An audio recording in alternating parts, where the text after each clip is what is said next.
Hey guys, welcome to the Positive Experience podcast, where we look at the good, the bad and the ugly in living your best life.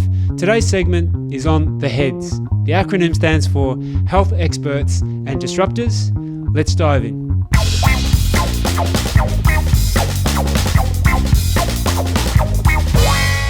Hey guys, it's Aarvi here from the Positive Experience hosting today. So this segment, we're looking at the H.E.A.D'S, Health Experts and Disruptors. So we got one of my good mates here, Nate Keti, who we're going to be sort of having a nice yarn and just have a bit of a chat to. So Nate's currently one of the trainers at 12 Rounds Hoppers Crossing. He's leading the way with trainers and all his knowledge. So he's doing a great job. So you just want to give us a bit of an introduction about yourself, like where you grew up and then where did you go to school and all that kind of stuff. Yeah, thanks, Aarvi, for the kind words. Yeah, so I'm originally from New Zealand, okay? So came over here as a young man. My dad's from New Zealand. My mum's from a Scottish background. Generally, with the economic downturn back in New Zealand that was happening back in the day, they came back to Australia to chase some work, as many New Zealanders do. Okay, so I came over here as a young boy. I was only 10 years old, so I pretty much grew up here, okay? Grew up in the western suburbs. Always had a passion for sport. I was a well-accomplished athlete in all athletics, especially the sprints and the jumps. Competed at a high level in that arena. Also did really well in some martial arts as well growing up, so I've always been super active. Any type of sport I could get my hands on, I was definitely into that. So yeah, grew up in Footscray in Sunshine, all through the western suburbs. I'm a western suburbs boy through and through, and I'll always remain here, okay? Basically, I've always had an interest in all types of physical activity. Obviously, as I headed into my teens, it progressed more from just simply playing the sport into training for the sport. So any kind of knowledge I could get from older guys at the gym or any books I could get my hands on, I was keen to read and learn and better myself in that capacity. All through my 20s now, I developed a love for weight training and strength training, but I also understood the value of making sure that not just being strong anaerobically, but keeping the insides healthy as well with aerobic training and skills work was really important. So although I have a love for the barbell and heavy weights, I definitely understand the health and the benefits of aerobic work, power training, balance, and all the other aspects that come with training as well. Good. So that's a little bit of my background growing up. So yeah. All right. Yeah, good. So do you just want to get into like sort of just chat about where you actually went to school, where you did your primary schooling, then where you went to high school before we get into like the rest of what you're doing currently? So give everyone a bit. Sure. So attended Melbourne College, which is obviously a well-known school, sports college, next to High Point. Before that, I did primary school at Footscray North, which is just up the road from there. Obviously, I was very blessed to go to Melbourne College, great school, absolutely fantastic. Nowadays, it has the most amazing facilities, big sporting complex there, which is spared no expense. Most of that wasn't there when I was there. I'd love to get my hands on some of that equipment now, but I have also lots of nieces and lots of friends and that who attend that school as well. Probably spend too much of my time at High Point, which is a distraction next door, as you do when you're a young man. But yeah, finished high school there, went on to Victoria University, studied business management in St. Albans for a few years. Obviously used their gym as well. I actually learned a lot of knowledge there while I was training in that gym. A couple of the older guys, who were doing sports science degrees, I sort of picked their brains as a young man and learned a lot from them. And yeah, did 3 years there at VUT before I moved into the workforce. Oh, nice. So that's good. So you had a really big sporting background and then always loved the sports. So what's your current home setup? So do you have any kids or I know you got a couple of kids. Do you want to talk a bit about your family situation at the moment? Yeah, mate, I've got beautiful kids. I've got 4 kids, ranging in various stages. I've got 2 boys and 2 girls. They've all been pretty sporty over the time, and they've gone through periods of time where they're super sporty and not so sporty. My son was my oldest boy, a very, very accomplished rugby player, great athlete, great weightlifter, very technical, very powerful. He had a love for CrossFit himself, and then more fell into the technical aspect of weightlifting. My youngest daughter was a good sprinter, has really good speed, so used to follow her around the circuits, watching her follow my footsteps with all athletics. And my son was youngest boy was a very, very good basketball player as well. So obviously last few years, been watching them flat out down at Eagle Stadium, but obviously with the COVID situation at the moment, there's obviously none of that really happening for the foreseeable future, unfortunately. Yeah, makes sense. So how old's your oldest, and what's the age gap between the 4 kids? Okay, so my boy is 24. Jamal is my oldest boy. I was lucky enough as a young man to meet his mum, and he was 3 years old. So I took him under my wing, and he's my son. He's one of my best mates, actually. You know, we very, very similar in a lot of ways. We have a passion for the barbell, and we're very, very competitive. My oldest girl, she's 21 soon. She is a manager at KFC, works very, very hard, does very, very well. My daughter, Nisha, is 16. That's the one I said is a very, very good runner in the short sprints. And then my son, T.E.A.D.S, is about to be 15 in a few weeks. Oh, nice. So nice age gap between all of them, and they all seem quite active, which is good, taking your footsteps. So that's good knowledge about your family. So let's tell me exactly what was like your main aha moment when you sort of realised that you're going to become like a trainer. Yeah, so pretty much always, as I said, I'd always had a passion for fitness and training associated with that fitness, but it was all self-taught, books, wisdom from older guys at gyms, all that kind of thing. My first aha moment when I was training as a member for myself at CrossFit Health Creation in Ravenhall, where I really found a love for the technical aspect of training, programming, correct technique. My coach, Brett Dennison, is a master of technique and knowledge. And I picked his brain as much as I could. I wasn't into just turning up, doing my own session and disappearing. I like to get there early. I used to love to ask questions. He taught me so much stuff about the barbell, all aspects of the body and how they coordinate to each other, how they can complement each other. Eradicated a lot of myths for me that I had in terms of fitness and the body and diet. Taught me a lot. So that was probably my aha moment when I was like, okay, I've always liked to train, but I need to put myself in a position where I can train people as a job.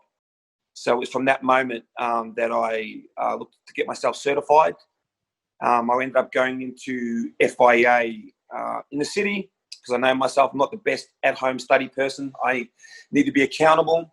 So I used to go in there twice a week to do my Cert 3 and Cert 4, which I did, that's heading up now on 7 years ago. Great place, knowledgeable trainers and teachers. Once again, I learned a heap from them. I used to stay back after class and just pick their brains.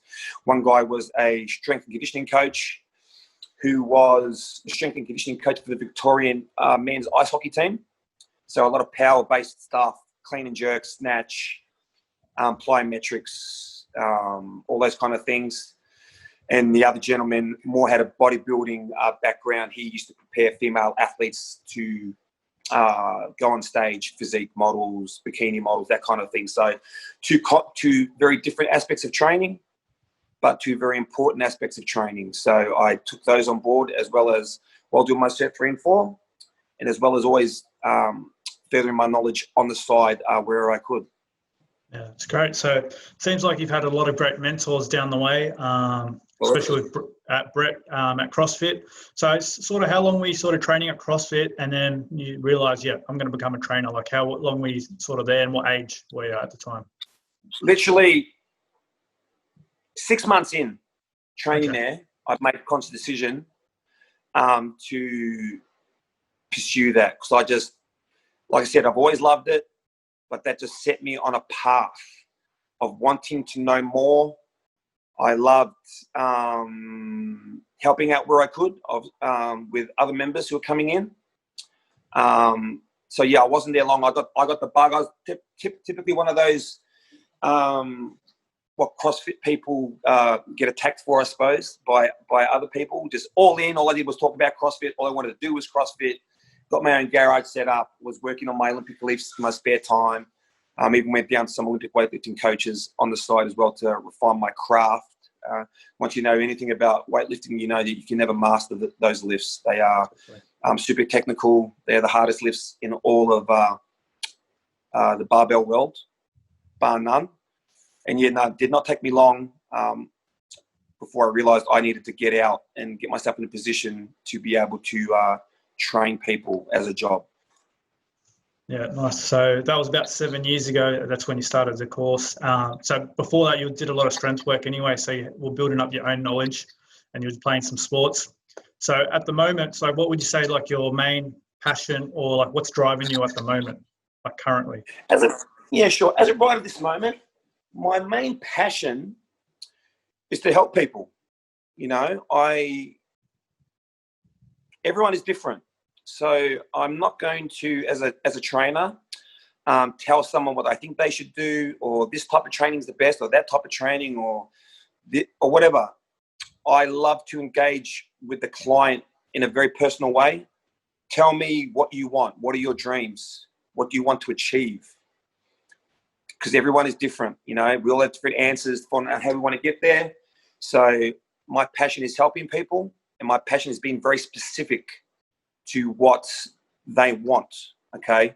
If someone, you know, like I said, at the moment I train at 12 Rounds Fitness, which is a great system, great all-round system, anaerobic work, aerobic work, and skill work with boxing. Obviously, if someone comes into me and said they want to be a competitive physique model on stage, I'll probably tell them that's not the place for them. Okay. We have to be honest. Yep. If someone tells me they want to be big and huge and strong, I'll tell them that's not the place for them, okay? But if they tell me they want to get a little bit of strength, a little bit of fitness, get their diet in order, lose a bit of weight, of course, okay? So my thing is being genuine and being honest. That's where I am, you know. Truth and honesty is everything. No matter where I am, I'm not going to, or who I work for, I'm not going to push an agenda or push a product at all. I'll give them truth. And that's how I see myself, and that's how I like training people, giving them absolute truth, honesty, with integrity, giving them ways to train that suits their needs. Because as you know, as well as me, Aarvi, that everyone has different body types, everyone responds different to different things, whether it's that some people can adapt well to volume training, other people can't. Other people can thrive in a low-carb environment, other people can't. So I'm just not into giving a broad answer to everyone. You must do it this way. Let's assess you. Let's see what works based on your goals, and we will take it from there. Yeah, definitely. Because I think I haven't really painted the picture of how I sort of met you. So I'll just give you a brief. So I met you. Nate was a trainer at F45 early last year, and I sort of wanted to give that a go because that was a big thing around. So I thought, why not? And Nate sort of took me under his wing and just gave me some great overviews, and we just started chatting. Then we actually just started training outside of F45, and I joined up Good Life with him. And we pretty much were doing like crazy ass like circuits. We're doing a lot of heavy lifting. So it was intense sessions. And then, that's where, and pretty much since then, Nate's sort of taken me under his wing. And then we sort of been bouncing ideas off one another since I've qualified now. And then pretty much from there, I think, no, not last year. I think it may have been the year before. It's been a couple of years now. Couple years now, yeah, man. Over 2 years. And then so that's pretty much how I sort of met Nate, and I'm glad I did a bit of F45 because I got to know him and get all the knowledge off him. And pretty much I see a lot of his clients at 12 Rounds. They come and see me, and they all talk really highly of Nate, like just because he gets to know people on the personal level. And I think that's what separates the normal trainers to like the top trainers, because you just got to get to know them and have goals. Everyone has their own personalized goals because there's no one size fits all, unfortunately. And I think 100%. I think you found that, and you've crafted that really well. So, absolutely. So onto that, I'm just gonna. So how do you normally go on with your day or like week? What do you sort of do to plan your day, your week, just to with everything bouncing everything? Yeah, sure. Obviously, the nature of group fitness is early mornings and late nights and split shifts. Obviously, we all know this with group fitness and any type of PT. There's no real market for people to be trained so much in between 10 and 3 during the day, you know. So basically, it's 5 till 10 in the morning. Okay, with what we do at 12 rounds and most group fitness running those hours. And then at night, 4 till 8. So I'll do 4 mornings and I do 3 nights. And I just alternate a little bit and obviously help out where I need to. But as we have chatted before, it's not just about what you do in your floor hours. Most, and what will separate trainers who may be knowledgeable from good trainers is the connection. Connection to your client is everything, absolutely everything. And so I would say I spend as much time having D&Ms and heart-to-hearts and honest discussions with clients in person or on Messenger or online, as much as I do training them face-to-face. And that's the delicate art of training people. Definitely. You're training the body, but you're also training the mind and you're training the soul. And if you want them to believe you, you have to be genuine, okay? In everything you do. As soon as if they don't believe you're genuine, they're not going to believe anything you say, regardless of you're teaching them perfect technique in a squat. If they don't believe that you're a genuine person, or you're just after their money, or you're not invested in them, they're not going to be there, So, yeah, it's not what most people would think. You just train people, clock off and go home. No. You're good trainers, and there's many out there, are doing the hard yards, and the hard yards is the mental and emotional aspect with the clients, away from the gym, the D&Ms, the teary sessions, the truth sessions, when they want to give up, when they're depressed because the scales aren't moving or they're injured, that's when you prove your worth as a trainer in terms of letting them see that it's a process. This thing we do is a marathon. It's a cliche, but it's true. This thing is a marathon, not a sprint. It's something that takes our whole life, Definitely. Yeah, 100%. So for me, that is not only the toughest part, the mental and emotional aspect that you have with clients. It's the hardest part, but it's the most rewarding. Absolutely. Definitely. So I can definitely see you're working around the clock, like outside the hours. And I think that's what's separating you from all the other trainers, because you're not just there to, whenever you're there, you get paid for it, but you're doing the extra work just to get on a personal level, get to know all the clients. And I think that's what's made you a great trainer everywhere you go. Like F45, everyone loved you, 12 rounds, CrossFit, everywhere you go, you leave a mark. I appreciate it, mate. Thank you. Yeah. So that's great. So I just want to, what are some, give us some top 3 hacks that you can give to the people listening? Anything, could be anything, like training wise, diet, business, whatever, just top 3 that you would recommend for anyone to take home. Top 3 hacks. Number 1, do something you love. Do something you love. Your chances of being successful are super high when you're doing something you love. If your training is something you love to do, if you go and you're given this, whatever the system is, or the weights or the cutter, and you're just not feeling it, you don't love it so much, very rarely will you be successful. Try and find something you love, okay? At the end of the day, what we want to do, my other hack is we want to be happy, whatever that means, okay? And generally that means some level of balance in our life. And I've been there myself, where I've found a lack of balance, where I've just trained too much and neglected other areas. At the end of the day, body, mind, and soul, all connected, all equally as important as the other. So don't neglect one at the trying to boost one up. Try and stay balanced in everything that you do. The other hack I would give is trying to get in the mindset, as we know, as you know as well, Aarvi. The number one thing you have with clients in group fitness and in PT is they're up, they're down. You'll see them, then they quit, they'll gain weight, they'll lose weight, and that big line they give you is, I've lost motivation. I've lost motivation. I've lost motivation. And my number one thing, and that I've really tried to push out there, if you want to be a successful athlete, client, trainer, long-term, is you have to understand that that is a myth, yeah? Being pumped, being motivated is an absolute myth. Why it's a myth? Because it's a short-term energy source. Being motivated is a short-term energy source, just like that teaspoon of sugar or that chocolate candy bar gives you that little boost, but it's not sustainable. You can't use motivation to get you to the gym 6 times a week for 5 years. It's not possible. No one can do that, yeah? All your most successful athletes in the world, from Usain Bolt to Mike Tyson to whoever, they're not running to the gym all pumped up every single time. They're not excited to go to the gym every single time. They're not. What separates those guys is they've taken their training out of the negotiable pile and put it in the non-negotiable pile, meaning it's just something they do. Being fit, being healthy, taking after their bodies is just something they do. They don't need to be motivated to do it. Yeah, just like they put it in their non-negotiable pile, like brushing their teeth in the morning, having their shower, going to work, looking after the kids. These are all things that we have in our lives as non-negotiable. But most of us have looking after ourselves with our body and our diet in a negotiable pile. I don't have to go to the gym today. I don't have to eat good. That's where people break down, yeah?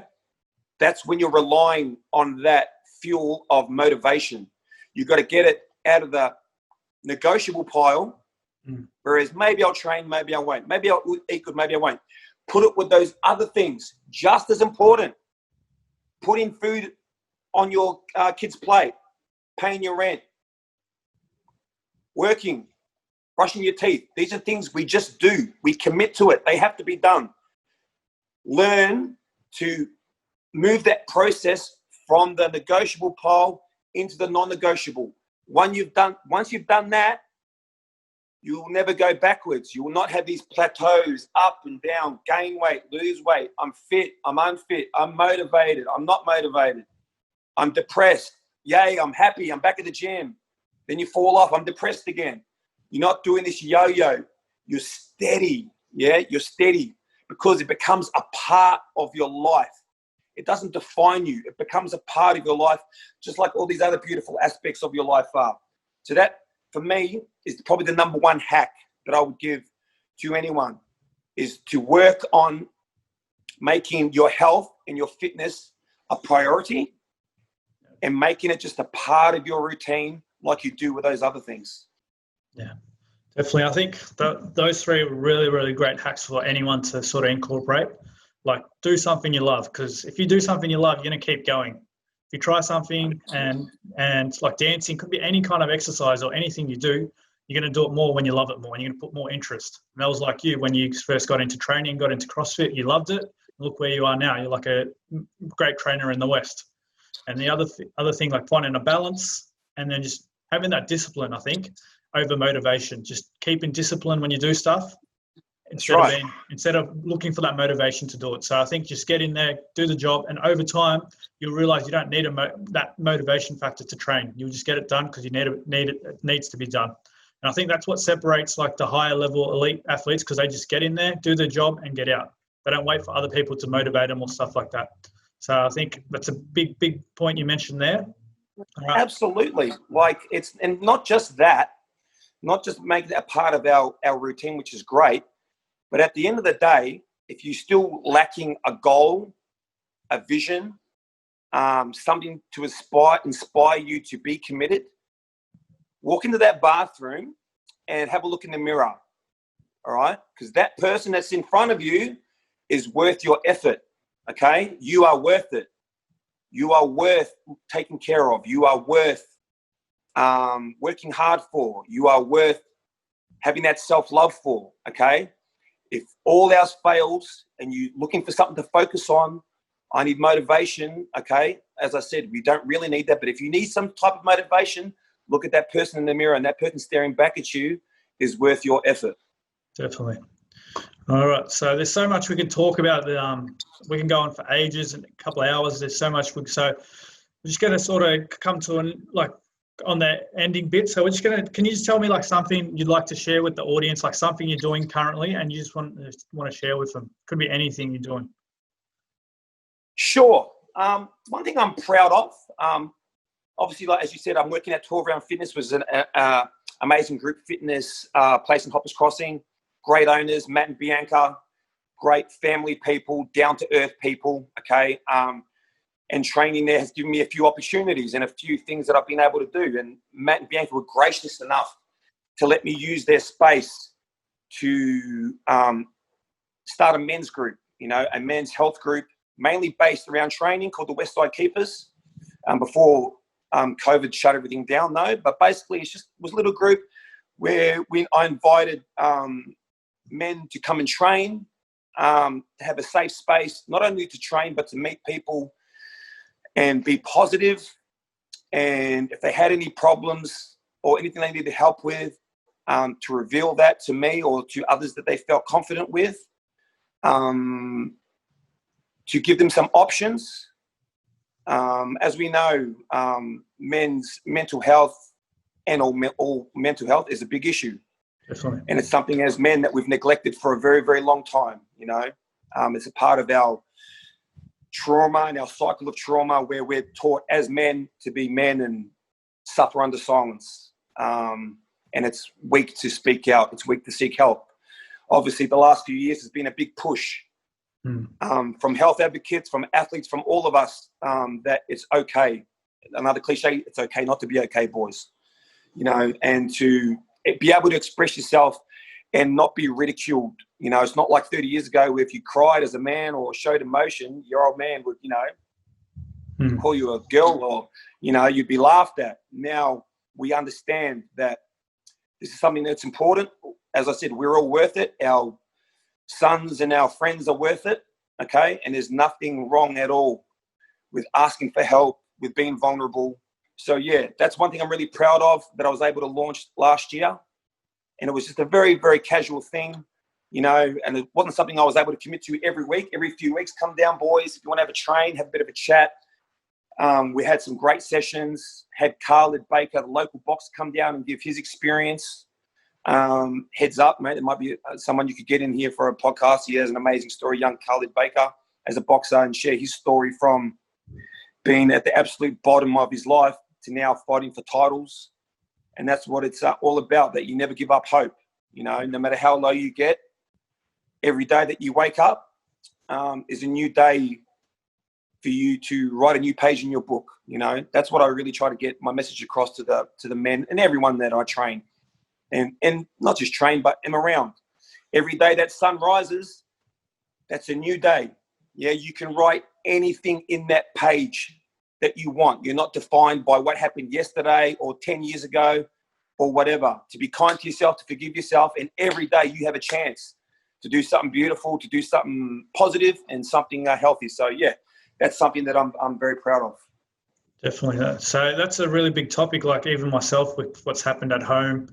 Like mental health, like it's made a big difference because, you're always just sort of taught to just be the man, like as they say, and try and hold everything in instead of letting it out and just being able to cry. Because I've realised when I've just spoken up or just cried, especially what's happened, it's just opened me up and just made me feel a bit better than actually trying to hold it in and trying to be the man of the house or something like that. So I think that's a great job what you've done, and I hope you keep going with it. And I'll definitely be keen to sort of help you out in that aspect. And then, Thanks, brother. And then it's a really close topic to my heart as well. And you lose a lot of young people at this age that are just can't cope and they're doing harmful stuff. And we're just got to make it more the wider thing, especially down in the West. Yeah, we've as you know, like at the end of the day, we're losing too many people. Definitely too many young men, too many men to the black dog. Yeah, suicide is something that's affected pretty much all of us in some capacity. We all know a family member, a friend, or anyone, and not just suicide, all mental health in general. And we can either, I said to myself, I'm not going to just do an odd status every now and again on Instagram and think that was enough. I'm not going to just, cliche Men's Health Week. Okay, that's my bit for the year. I realize we need action. Okay, being sympathetic to it, empathetic is not enough. We need to get up and act, get our hands dirty, get amongst it. That's the step. It's okay to understand the process and what's happening, and that's great. Shedding light on it, talking about it on social media. But if we really need to get things done, we need to get our hands dirty. All of us, especially those of us who are in a position to do it. Those of us who are in a position where people listen to us and respect us. I see it as a responsibility, and I'm sure you do too. And there are many great people who have a voice in the community that are doing that, and it's really, really important. So if you can, in some capacity, guys, whether it's getting out there, volunteering, getting knowledge, donating, starting your own groups like I have,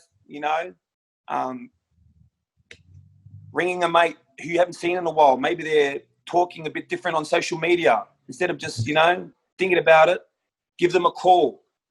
Let's look after each other. Yeah, it's all about community. There's an amazing concept and saying that community is the new currency. That's from the brothers from Amend Movement. Shout out to Amend Movement, great health group there. Community, love, and looking after each other is the new currency moving forward, okay? Money is not going to get us there, Community, thinking about each other, loving each other, supporting each other, making that effort is the new currency, and that's what's really valuable moving forward. And that's something that, if we can lift, can hopefully change some lives, save some lives, and that would be amazing. Yeah. So that's a very big topic, and it's great that you've started something. So definitely let us know, and then we can post it on our socials, post it everywhere, so they can come in on a Sunday, and then or whatever day you do it, and just get a session going, get some bit of physio stuff in there as well, and just get more people involved. And I think that's just a stepping stone for other people to take initiative and then do the same thing wherever they are and stuff like that. So I think that's a great move. Let's get the ball rolling. Let's feed off each other. Let's support each other. You're doing something, I'm going to come support you. I'm doing something, you come support me. Let's all help each other and spread this vibe, spread this love, spread this wellness. Yeah. That's what it's all about, and it's something that, as you said, for men, and especially in the western suburbs, and seems to be something that's affecting us more and more with our hectic lifestyles and being detached from family and the pressures of social media. It's not going away. This thing's not going away anywhere. Yeah, so definitely. We all need to get on board, and we need to fight together and stick together. Definitely. So that's a great chat. Sorry to wrap it up because we're running out of time, but where can everyone find you? And do you have any discounts or any specials going on where you're working at 12 rounds currently? And just cover your handles. So 12 Round Fitness, Hoppers Crossing, great, absolutely fantastic place to get fit, fantastic place to work. We're down in Graham Court, Hoppers Crossing, okay, just next door to the Aussie Post Parcel Centre down there. So Graham Court, Hoppers Crossing, just off Old Geelong Road, okay. So current offers are, we've got a 28-day special, $99, which is unlimited training, gloves, which are valued, I think, about $60 in itself, and a nutrition guide. So an absolutely amazing. You're probably getting $80 of value without the training, So $99, 28 days of training, plus all those goodies. And our ongoing rate, if you want to sign up, is $46 per week. Different to other group fitness, we don't run classes. You just turn up and train anytime you want, okay? So we don't have to deal with big class numbers, or, as we know, in the western suburbs at the moment, there's so much traffic going on that typically all of us are 5-10 minutes late to everything. So typically you're 5 minutes, 10 minutes late to your typical group fitness class. So you're like, stuff it, I'm going home. I've missed it. You don't have to do that at 12 rounds, okay? Definitely. You can come in and just start whenever you can get in. As I said, great owners, Matt and Bianca McAuliffe, great family environment. great members. We built a good little community there. Even during the COVID saga, we stuck together, we stuck tight, and now we're coming out of it. So looking to progress there. So yeah, guys, love to see you guys come down, see myself, and no doubt see Aarvi as well, who's ProPhysio is connected to us, which we are amazed to have, and amazed to have Aarvi help us out with the strength seminars and his knowledge. And a lot of our members have been going to see Aarvi in terms of getting their little niggles and that looked at, and obviously chronic conditions for most of them have had for years and years and years, and have been misdiagnosed or mistreated for years and years and years. So yeah, come on down. I'd love to have you guys down there and come sweat it up. Yes, great. So thanks for that. So 12 rounds Hoppers Crossing. We'll post all the details under the video where you can find them, and give them your Instagram, and just go from there. And if they want to get in touch, they can. And some great offers going. They've got the 28-day special, so which is great, $99, and you get the gloves, you get the full unlimited training. So it's definitely something to worth looking at, and just get in shape. So thanks again. I think we'll try and line up another chat soon and talk about the other aspect that we sort of dug into, like the black dog and all that kind of stuff, because that's some serious 100%. stuff. Yeah, let's do that. Let's do that. Sounds good, brother. No worries. So thanks again, Nate, and I'll see you soon. Cheers. Thanks, buddy. Have a good day. Yeah.